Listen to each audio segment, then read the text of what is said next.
This week on the UB Football Insider Show with Lance Leipold, we'll look back at the dominant defensive effort in the win over Akron, and we'll get you ready for one of the biggest regular season games in school history, a trip to Toledo to take on the defending MAC champs. We'll sit down with Mid-American Conference Commissioner John Steinbrecher. He'll talk about all the success going on here at UB.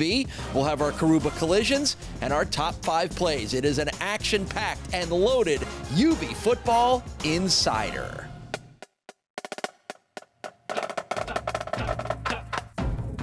The first MAC East game of the season. UB comes in 5-1, Akron 2-2. The goal of this team is to win a MAC championship, and to do that, you have to win your conference games. It appears the Bulls will have Anthony Johnson back in the lineup. It also appears that Kevin Marks will get the start at running back for the Bulls. Go Tom! Go Tom! Go Tom! 6-1. Here we go.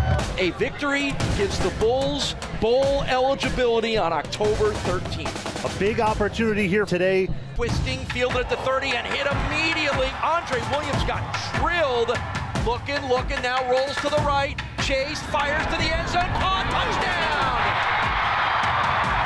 You want a chance to win a division, play for a conference championship, you got to have depth.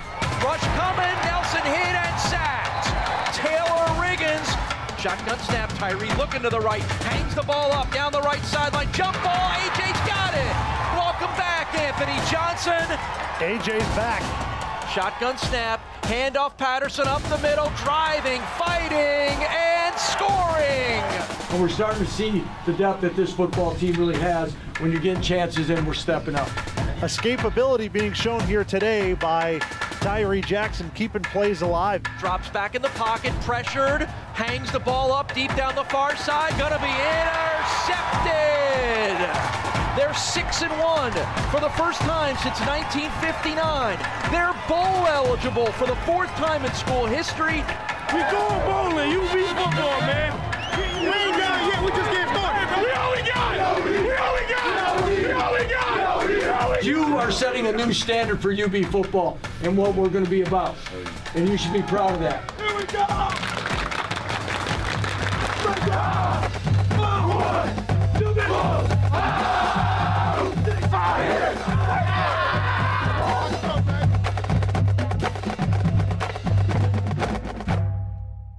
It's time now for the top 5 plays of the week, presented by ECMC. The difference between healthcare and true care. Number 5.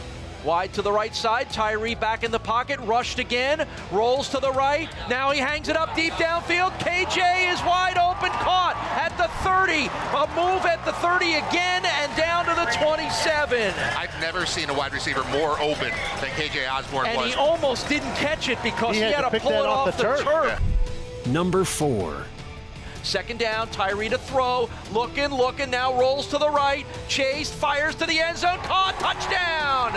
George rushing in the end zone for the Buffalo touchdown! Well, Tyree rolls to his right and makes a motion to Rushing to get over there. A good kind of scramble drill from George Rushing will get the Bulls on the board first. Number 3. Shotgun snap to Nelson, drops back in the pocket, pressured, hangs the ball up deep down the far side, gonna be intercepted! Jordan Collier, the linebacker, dropping in coverage. Collier flies underneath it and gets the Bulls' first takeaway of the game. Number 2. Shotgun snap, Tyree, roll the pocket to the right. Now he sets up, looking back to the left. Fires the ball deep downfield, and it is caught! KJ Osborne inside the 20. That ball traveled about 55 yards in the air because Tyree was about 8 or 9 yards behind the line of scrimmage when he launched that back to the other side of the field. Number 1. Shotgun snap, Tyree looking to the right, hangs the ball up down the right sideline, jump ball, AJ's got it! Caught at the 15-yard line, welcome back, Anthony Johnson. And that's good to see. He's so good with the ball up in the air, adjusting, coming back to it, and making a play, and AJ takes advantage. AJ's back.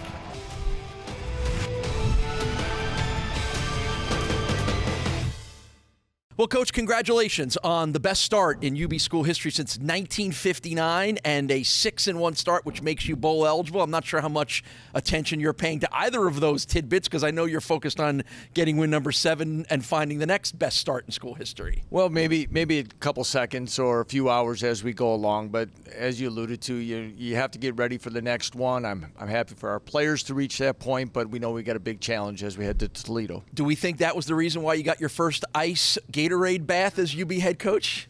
Might have been. And I'm happy for our players, our assistant coaches, and for our players to have a chance to celebrate on the field, embrace victories, because as we know, they've been tough to come by some years. And for us to get to that point and to see them that excited, it's well worth being cold and wet. I was going to say, how cold was that?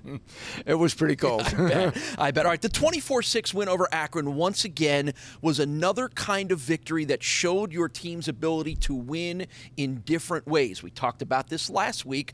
It was more defense-driven. So let's start by talking about the overall effort of your defense. Yeah, probably our best defensive performance of the year when you consider holding the opponent out of the end zone, bending, not breaking, getting some, but holistically, I just like the way we played the game. We had some players really step up, make some big plays. We, reserves stepping in, Taylor Riggins, Tyrone Hill were some guys that played extremely well. So when you have that happen, I thought it was, something, again, that we can build upon. I think the most surprising thing of all, not that we knew he couldn't do it, but because we hadn't seen it in a while, was to sort of let Tyree loose a little bit on the ground. It was great to see him do that, Paul, that he saw some openings. But the thing I was most pleased and proud of is that he took what was there, got out of bounds or got down, and he did things to keep drives alive, which to me continues just to show that development as a complete quarterback that he is becoming.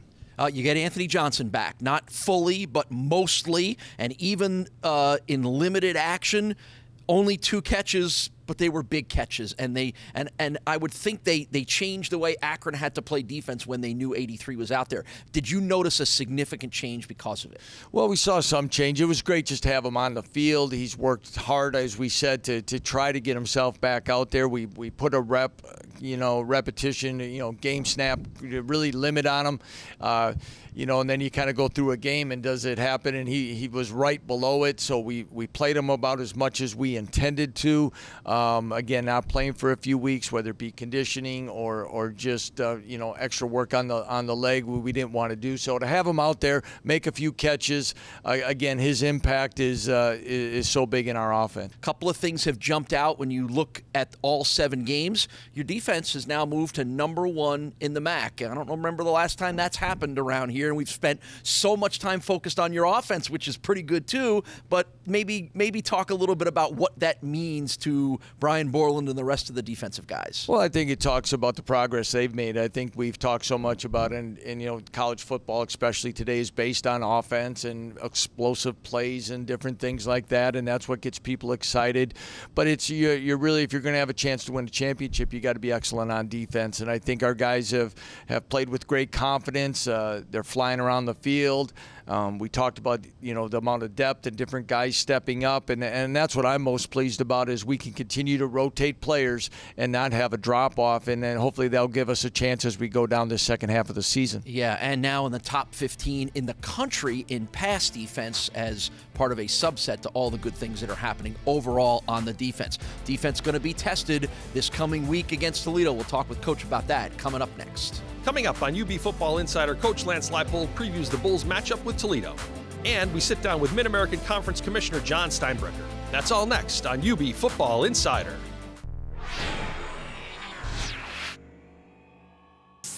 Welcome back to UB Football Insider. This segment is presented by CEFQ, changing lives every day. Well, Coach, it's a big test for your team this weekend, going on the road to play the Toledo Rockets, the defending MAC champions. They have been such a standard bearer for the conference for so many years.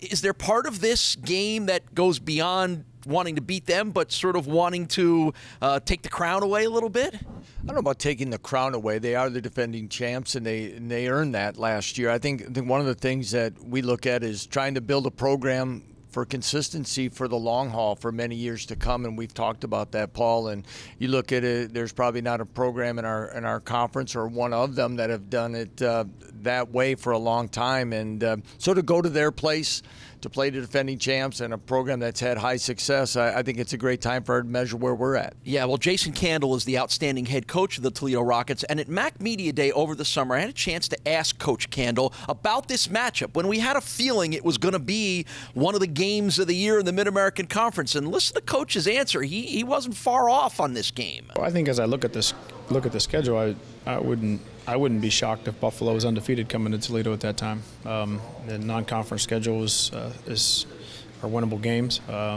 games that I think that Buffalo has a very competitive team and has built some good pieces. Lance is a tremendous coach, and the staff does a great job. It wouldn't shock me one bit if that's the case.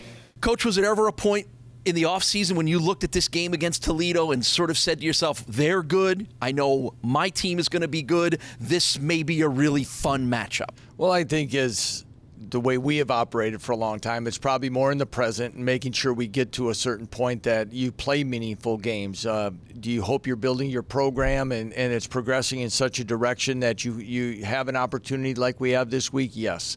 But there was so much to get done to get to this point, but happy that we're at a 6-1 record and going to play such a meaningful game against a good opponent. All right, the Rockets are 3-3 this season. They are 1-1 in the MAC. They are coming off a rather wild game over the weekend. They lost to Eastern Michigan 28-26, a game they trailed 28-3 at the half. Then they score 23 points in the second half, including the touchdown with 20 seconds left that gets them within 2, and they missed the 2-point conversion, and that's how the final score goes. What did you learn about Toledo from that game? Well, again, they're a team that's been through a lot of situations, and you see them get down early, they keep fighting back, and they put themselves in a position to tie it up and put it in overtime, came up a little short, but it's an explosive offense. They got off to a slow start, especially defensively, and gave up some scores in the first quarter, but they've scored over 50 points 3 times this year. They're one of the top offenses, not the top offense. They're either 1 or 2 in every special team category in our conference, and an excellent football team. And again, and that's not even talking about that receiving core that many have rated to be the top 10 in the country at all, counting the Power 5 schools. So very athletic, explosive football team. They're actually number 1 in the MAC, to your point, in scoring at 43 points a game. They're playing a new quarterback this year. The one from last year, Logan Woodside, he's in the NFL now. They've changed quarterbacks to a gentleman by the name of Mitchell Guadani. Good passer, another good runner. Matter of fact, he is the MAC's number 2 rusher. That tells you how good a runner he is. So it's yet another challenge for you of a guy that can throw it and run it, and you're going to have to figure out how to stop both parts. Right, and then he does that, and some of their receivers, as we talked about, very explosive, and they have a very solid running game and multiple backs that have been productive. So, again, as we talked, a chance for our defense to rise to the occasion, and and I feel that they will. Those receivers have all been all-MAC performers at one point in their career. Cody Thompson, Deontay Johnson, John Vay Johnson. You've played good receivers all year long. I don't know that you've played a team that has 3 guys that are all as dangerous as the other 2. Yeah, it's been, probably back to Western Michigan back a couple years ago, maybe to have that total receiving core that we've seen like this. Cody Thompson comes off a season-ending injury a year ago to come back and play again. Excellent route runner. Both Johnsons have excellent speed and can make people miss after the catch. So, again, that holistic part of what their offense is and how they built that program will force us to be very disciplined and sound, and we have to tackle well. You brought up special teams, and I want to ask you about it because it's probably the best special teams in the MAC right now. They have the MAC's best kicker in Jamison Vest. In Deontay Johnson, the wide receiver you mentioned, he is number 1 in the MAC in kickoff returns and averaging 18 yards a punt return. So here's a challenge for your special teams. Have you been pleased with the way they've covered? I don't think that your special teams have given up a return much more than 30 yards in any case this year. So how big a challenge is this for that unit that we don't always talk about as much as we should? It'll be a huge challenge. Just those numbers alone and everything that happens. I think their kicker also leads the conference in touchbacks. So that's another thing that how many returns will we be able to get? Hopefully they won't be kicking off very often, but at the same time you have to be able to win the special teams battle. I think our special teams have taken great strides from where we were a year ago. Rock Bellantoni has taken over as coordinating that. I think the way we have divided things up and some of the emphasis that we've put on things has helped us improve in that area. None of your players have ever played Toledo in a game at all, but I'm sure most of them know what Toledo is all about, know that they've sent some of the most prominent players in the NFL, like a Kareem Hunt, off to the league from Toledo. So do you have to tell your team what they're all about, or do the guys already know that? I think they know. Our guys will pay attention, and the players that you named, and people know, who's been all conference and who gets what, try to put notoriety on watch lists. But at the same time, we have to worry about how we're preparing, how we're going to play, and how we're going to go into their stadium and play our best football. It's going to be a big one. It's going to be a fun one this week with the Bulls at Toledo. Thanks, Coach. Thank you. Coming up, Mid-American Conference Commissioner John Steinbrecher gives us his take on all the Bulls' success this season. UB Football Insider continues in a moment.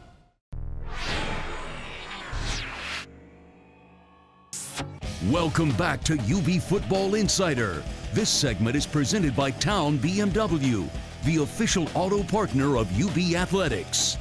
Well, Commissioner, one of the cool moments of this UB football season was earlier in the year after the wins over Rutgers and Temple, when the players couldn't wait to get the black Jolly Roger Mac flag out there. What a great idea it has been, and to see the players embrace it has to be pretty cool for you. You know what? The fly the flag concept is one of collaborative celebration, where we all collectively, all 12 of our institutions, we join together and celebrate our victories against people outside of our association.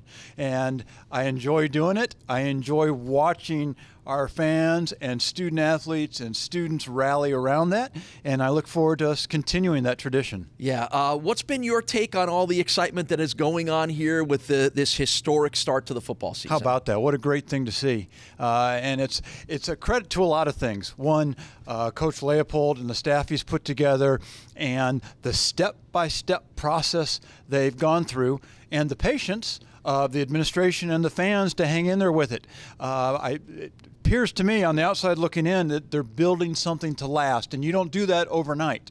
And so when you watch what's occurred on the field and what the possibilities could be, good stuff. I think we've all learned from Coach that he wants to build sustained success, not just a 1 year. And as you said, patience is not generally a part of being a sports fan, not in the world that we live in today. But this is becoming a very good example for any program on how to go ahead and rebuild and build and be able to be in that position. What is that the advice that you can give to the fans and maybe other schools in the MAC? Well, we live in a day where we want instant gratification. We're seeing it now. The people at Nebraska can't understand why they're 0-6. Well, there's a reason they made a coaching change a year ago, and it had to do with the product they were putting on the field. And it wasn't just X's and O's. It's you've got to get bigger, you've got to get faster, you've got to get stronger, you have to get more skilled people. All of those things. In football, that takes time. That's not a 1 year process. That's a 2, 3, 4 year process. In basketball, you can maybe change that a little quicker. In football, you have to have some patience, or you find yourself in a continual rebuild mode. And so the proof's in the pudding. Yeah. So now the Bulls are bowl eligible. That happens with their win last week, mid-October. What role does the conference now have in positioning not just Buffalo, but the other schools in the MAC that will be bowl eligible to try to find the right matchups, the right fits for all the schools, and obviously especially the one here? Well, we have 5 primary agreements this year. And so we will work with our partners to help facilitate quality matchups. You want to put together matchups that should be good games, comparable opponents, those types of things. And so as our bowl partners are looking at the landscape, they're looking at what's going on the other side of the equation, the conference on that side of the field, and helping them. And we'll suggest along the way. Now, they don't have to take those suggestions. It's their selection. But we'll try and be as helpful as we can in that process. We'll listen to Buffalo, what their thoughts are. We'll look at where have our teams played. We tried very hard not to repeat teams in bowl places for sure 2 years in a row, but we want to provide new experiences. And so that goes into the mix as well. And we'll see where we end up with that. You know, I know people around here have been so excited about this continued run of success that started with the end of last year's football season into the 2 basketball seasons, and now another football season with basketball set to start. Can you just give people from Buffalo the perspective from Cleveland and the MAC office about all the good things that are going on here at UB and in this program? Well, we're thrilled to death, and I think it's a program that's starting to fulfill the potential that it's had for a number of years. And because of investments made in people, in facilities, in programs, all of those things are coming together. And so, and like anything else, success begets success. And so that rising tide lifts all boats. We're seeing it here. And it's so fitting that a school that has such high expectations for kids in the classroom, that we can also have high expectations for kids on the field of competition. And you can do both, and you can do both here at the University at Buffalo. It's always good to have you here in Buffalo, Commissioner. It's always a privilege to be here. Coming up, we take a look at the big hits made by the defense in this week's Karuba Collisions. That's next on UB Football Insider. This is UB Football Insider, presented by ECMC, the difference between healthcare and true care. The Bulls defense was dominant Saturday, holding Akron without a touchdown. First time that's happened here in 5 years. One of the big plays, a sack by a guy named T. Riggins, who shined under the Saturday lights. Here are this week's Karuba Collisions. Good snap, no rush. High kick, spinning, twisting, fielded at the 30 and hit immediately. Ball's loose. There's a battle for the football. Andre Williams got drilled as he tried to field the punt. Joey Banks. Draw play, handoff, Bulls are all over it. Khalil Hodge was not fooled. He rips Deltron Sands down to the ground, and it's going to be way short of a first down. Well, Hodge was all over that. He's got such great vision. He could see what was coming and blows that play up. 3rd and 28 from the 45, shotgun snap, rush coming, Nelson hit and sacked. It's another sack for Taylor Riggins. Clear eyes, full heart, full sack for T. Riggins, his 2nd of the game. Follow UB Football on Twitter and choose your favorite Karuba Collision of the Week. It's a big one on Saturday for the Bulls as they go to Toledo, Ohio to take on the defending MAC champions. It has the potential to be a statement game for the Bulls. Make sure you watch it or you listen to it on ESPN 1520. We'll wrap it up for you next week and get you ready for another big home game. That's when we see you next on the UB Football Insider Show with Lance Leipold.